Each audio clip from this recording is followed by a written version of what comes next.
Fala, galera. Seguinte, como eu falei, eu vou dar hoje uma aula particular aqui para um amigão meu que também opera no mercado, opera mais cripto e tudo mais, e ele quer entender melhor a minha estratégia de FIBO, o que significa, as cores que eu utilizo, né?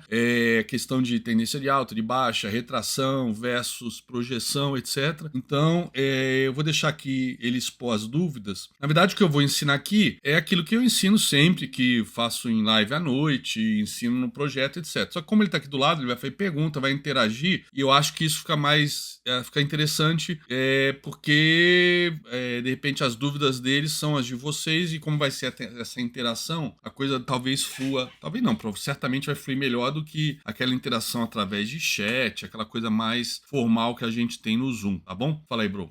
Repete aí que você falou das tuas dúvidas. Vamos lá, o que eu preciso ver. Aqui a gente está vendo o gráfico diário do Ibov, estou vendo algumas retrações de Fibonacci e eu queria entender que assim... Pergunta, você sabe o que é a diferença da retração para projeção já? Qual que é a diferença de retração? Não, projeção sim, a retração, tá, sei.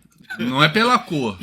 Não esquece Sim, que não. aqui você já tem a manha que você sabe que as minhas projeções têm verde, amarelo e vermelho, não sei o que. Aqui você está vendo uma laranja, mas você entende que essa laranja é uma retração. Não, sim, porque você colocou ela aqui. Topo e fundo. E fundo. Ok. Pronto, aqui beleza. Tá? A partir daí tem outras. Então aqui a gente tem uma cor que eu tô vendo que é a de 200. Então, essa aqui... Ela tá vindo de longe, vamos lá. Vamos azul. interpretar. Essa aqui, na verdade, eu até botei fininha, ela é 200, mas ela é uma projeção velha, que eu deixei aqui para efeito histórico. Quer ver, ó? Se eu der um zoom aqui, você vai ver o quê, ó? Ela foi a projeção desta perna de baixa aqui, ó, que fez esse pivô, tá? Quer ver? Deixa eu abrir aqui a pau nela. Eu tinha feito, ó, ele tinha feito esse pivô aqui de alta, e aí, ó, foi lá no quarto alvo, tá? Na verdade, isso aqui é uma das projeções válidas, né? Eu tava trabalhando até antes com essa projeção aqui, ó, desta perna de baixo. Eu gosto sempre de pegar a última perna que foi revertida, seja de alta ou de baixa. Então, ó, a última perna foi essa, tá? Se você for ver, ó, é onde ele segurou, né? Segurou nesse topo, caiu, não fez fundo mais baixo que os anteriores. Na verdade, já tinha armado um pivôzinho de alto aqui, fazendo um fundo mais alto. E aí rompeu fazendo esse pivôzão. Então eu tinha essa projeção aqui e eu botei essa aqui também. Quer ver? Mas eu posso até, ó...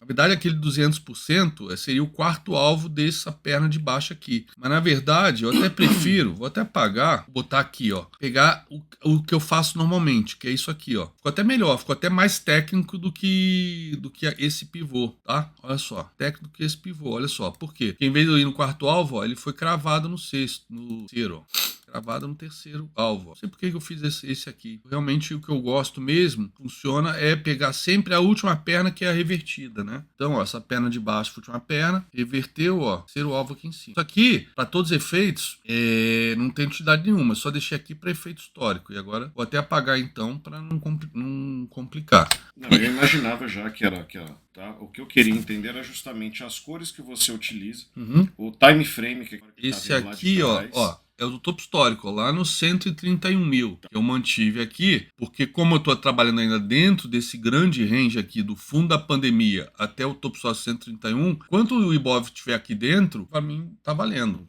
Pode levar, sei lá, 1 ano, 2 anos, 3 anos para sair daqui. Perfeito. Entendeu? Então Ou mais, não sei. Deixa eu te fazer uma pergunta. Essa projeção que é histórica... Não, essa aqui é retração. Tá, Por que eu botei retração? Retração quando eu pego um a fundo e um topo, né?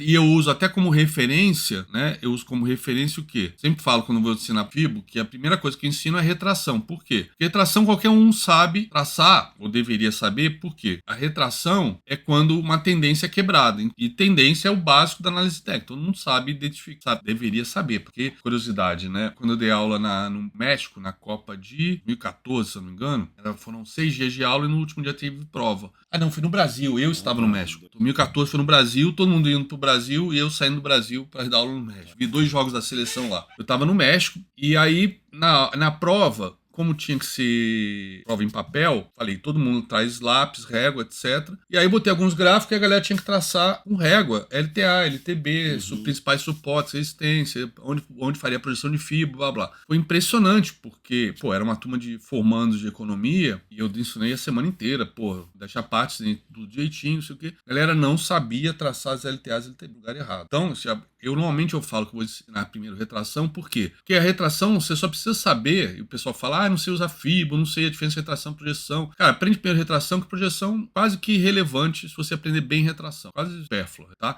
E retração é fácil, porque todo mundo sabe traçar LTA e LTB. Porque eu descobri na prática, dando aula, que não é verdade, sabe? Pô, e deveria. O que é uma LTA e LTB aqui nesse aqui, ó? Ó, eu tenho uma LTA aqui, ó. Não precisa nem ser, pode ser essa, tá? Que foi perdida aqui, tá? E aí você até, né, nesse caso, você já traçaria uma retração daqui até aqui, mas nesse caso ele perdeu a LTA, traçaria a retração, mas depois ele voltou a subir, rompeu esse topo, beleza. Inclusive, isso aqui, quando ele faz isso, é o que a gente chama, inclusive, de pá de ventilador. É outra LTA. Ele perde uma LTA e depois ele cria, ele volta a subir, volta a manter tendência de alta numa LTA com uma inclinação um pouco, um ângulo menos agudo, né? Vai caindo. Você pode ter, por exemplo, isso aqui, eu poderia dizer, no longo prazo, no gráfico de 60 minutos, isso aqui também, ó, é uma LTA, concorda? Tem fundo, ó, tem 1, 2, 3 topos, ó, inclusive, 3 fundos. Quando ele perde a LTA, olha só como ele faz o pullback de livro aqui certinho nela, tá? Depois vem até testar, quer ver? Vou até botar melhorzinha mais reto. Ele vem até testar, quase, mas ó, não importa, fez o pullback aqui, ó, pronto, perdeu de novo essa LTA, tá? Mas enfim, voltando à retração, isso aqui é só uma curiosidade do que é pá de ventilador. Aqui, inclusive, se alguém tá trabalhando aqui com essa LTA mais íngreme, ó, perdeu LTA, só que em vez de estar corrigindo mais, ele voltou a subir, rompeu o topo, né? Mas enfim, LTA, teoricamente, todo mundo deveria saber traçar. Então, como é que funciona a retração? Perdeu a LTA, qualquer LTA ou LTB, qualquer tendência sendo perdida, você pode meter uma retração. Então, o que eu fiz aqui? Eu justamente, ó, peguei o topo, né,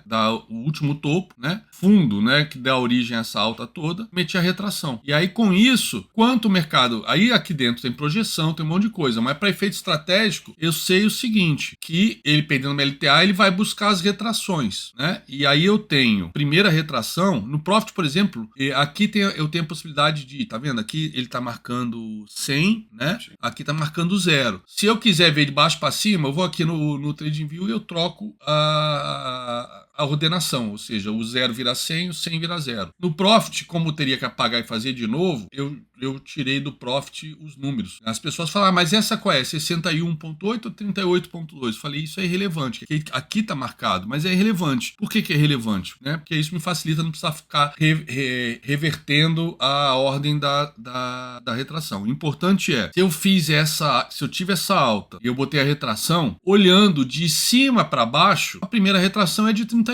Que às vezes você faz, na hora que você puxa a retração, se você puxa de baixo para cima, ele vai botar aqui 38, 50, 61. Se você puxa de cima para baixo, aí ele vai trocar. E aí, na hora que você tá falando, aqui é a retração de 61. Aí o aluno olha e fala, não, tá escrito 38. Fala, interessa é a direção que você tá olhando. Então, de cima para baixo é a primeira. Se é a primeira, é 38. Se é a segunda, é de 50. Se é a terceira, é de 61. Não sei se a ligação de Teteia só confundiu, né? Esse negócio de explicar qual é o nível. Porque o nível não decora o nível que está aqui, porque às vezes eu, outra pessoa, tem ferramenta, por exemplo, o valor próximo engano. Você pode traçar de cima para baixo, de baixo para cima, ele sempre vai botar embaixo 0, em cima de 100. Sempre. Aí ele corrige até a primeira, aí você vai olhar 61.8. Não é 38. 61.8 é a terceira de cima para baixo. Porque conforme ele vai corrigindo, quanto mais retrações ele corrige, mais percentual do movimento ele está corrigindo. Então, obviamente, aqui é um percentual maior de correção. Que percentual é esse? 61.8.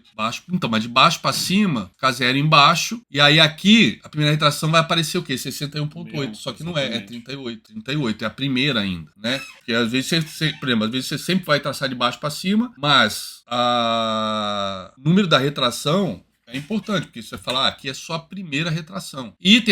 Bom, no caso do índice, até que não faz diferença se está de baixo para cima, de cima para baixo, quando a gente fala que a principal retração do índice é de 50. Porque de baixo para cima, de cima para baixo é a do meio. Então, vai estar sempre marcado igualzinho 50, tá? Mas, por exemplo, no dólar, que é 61,8, a principal retração, então, a principal retração é 68, então é a terceira. Seria essa azul aqui, baixo, tá? Então, nesse caso, o índice até vê aqui, ó, literalmente, por isso que eu falo, é importante deixar isso salvo, porque olha só, ele veio buscar 2 vezes a retração do 5. Só que por enquanto até agora, ele não saiu aqui desse range aqui, ó, não saiu. Então aqui agora, o que eu poderia fazer? Até para efeito estratégico, mapeamento. Não tem traçado aí, mas eu posso traçar agora. Já que eu tenho uma consolidação aqui, eu tenho zonas complicadas de operar. E eu tenho retrações aqui importantes também, que eu tracei, eu já apaguei. Quer ver? Eu vou traçar aqui, ó. Eu tenho essa aqui, ó, do fundo até... Eu tenho essa aqui, ó, fundo até esse topo aqui, ó. E você vê que tá em consolidação. Isso que eu apaguei, porque ela não tá me sendo útil em nada, ó. Ela aqui. Você vê que aqui, né, ele caiu, aí ele sobe, ó, aí ele rompe o 61,8, ó, de baixo para cima. Então, nessa queda, né, não é mais uma LTA, é uma LTB. Foi rompido, ou seja, ele subiu. Então aqui é a 61. Você vê que ele rompe, e normalmente, quando ele rompe 61,8, eu entendo que vai fazer um pullback e vai buscar topo. Ele até foi buscar topo já 2 vezes, mas ó, ele voltou para dentro da faixa de Gaza, ficou aqui, ó. E dentro da faixa de Gaza, olha que interessante aqui. Agora dando um zoom. Olha que interessante. Ele rompeu 61,8, mas você vê que, ó, nesse dia aqui, ó, ele fez a máxima no 50. No dia seguinte, eles tinham um padrão de dúvida no 50, né? Pô, e a gente tinha tendência primária de baixa, que é a média para baixo, tendência secundária de baixa, que é a média, tendência terciária de baixo. Aí eu falei, cara, bateu aqui, vai derreter, mas não derreteu, né? Rompeu, aí eu falei, bom, pode ser que segure no 61,8 e caia. Puta, rompeu 61,8. Mas mesmo assim, ó, ele não rompeu esse topo. E ó, você vê que depois rompeu 61,8, aqui que ele deu essa segurada, mesmo assim ele veio testar como que era resistência, ele veio testar como suporte, ó, 1, 2, 3, 4. Pô, chegou a perder aqui. Tem 2 sombras ali. E aí, só que de qualquer maneira, o quê? Você como trader, o que você tem que fazer? Não tem que apostar. Você tem que pensar que tem que operar pelo resto da vida. Não é operar só. Porque aqui todo mundo é muito difícil. Isso é a coisa mais difícil. Todo mundo sabe que tem que pensar a longo prazo. Mas todo dia, né, só quer operar, quer fazer uma posição. Muitas vezes essa posição envolve adivinhar o que vai acontecer. Vai tomar pica, né? De jeito. Aqui, por exemplo, olha só essa coisa. Olha as médias emboladas aqui. A média já virou. Mas você vê que, ó, a média já estava para cima quando estava em tendência de alta. Quando marcou esse topo histórico aqui, tem 1.000. Aí depois, ó, a média virou para baixo. Já virou para cima ligeiramente, para baixo de novo. Agora tá meio flat, né? Ó, mas aqui segurou 2 vezes na média 200 e subiu. Ok. Aqui segurou 2 vezes na média 200, né? E você pensa, vai derreter. E depois voltou para cima dela. Aqui segurou 2 vezes. Vai explodir. Pode ser que semana que vem, dezembro, esteja trabalhando abaixo dela. Apesar do pessoal falar de rally de Natal. Por quê?